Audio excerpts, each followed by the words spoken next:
Hi, Rich Karuba for bowlingball.com. Let's talk about getting your first bowling 300 game. That's right, getting your first perfect game is a thrill, but it's a difficult feat. In addition to typically hitting the pocket for 12 consecutive times, you got to carry each delivery as well.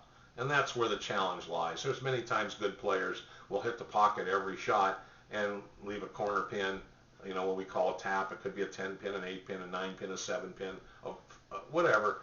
You can leave those pins and maybe only strike 11, 10, or 9 times a game, but you bowl just as well as any game that you might bowl a 300 in.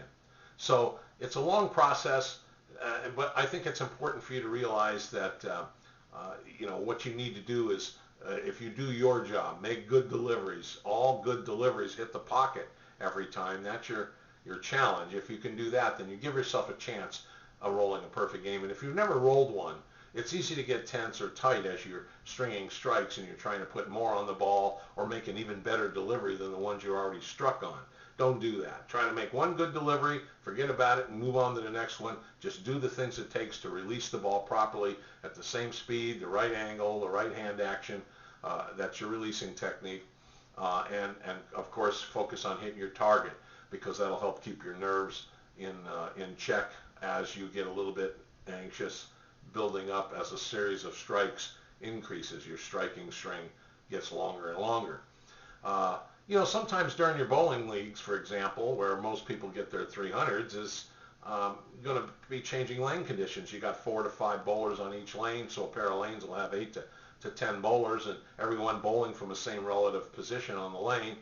Because of the oil pattern, it's going to change as you go through the frame. So you might have to make little adjustments. Therein makes the challenges more difficult. But nevertheless, you can learn your adjustments, learn which bowling balls to use, and focus on making good deliveries. You want to have an optional bowling balls nearby in case you got to make a change. From the middle of the third game to from the middle of the first game, the lanes can play quite differently, and you had typically to make a number of adjustments. But something else too. I don't think bowling your first 300 game is a rite of passage, and you should consider that automatically it's going to happen for you. It will not in some cases. It's just the way bowling goes. It's a fickle sport. All you can do is make the deliveries it takes to put yourself in position to roll a 300 game and then hopefully the bowling gods will favor you and you'll get your first 300. When you get those first string of strikes, 6, 7 in a row, again, try not to put too much pressure, control your nerves, make your deliveries under pressure, and because of that, and paying attention to little details of lane adjustments and your release and your loft, there's no secrets here. You just want to do the things it takes to make a good delivery 12 times in a row, and hopefully you'll carry, and there you go, you'll have your first 300 game. All that being said, we wish you the best of luck. Thank you.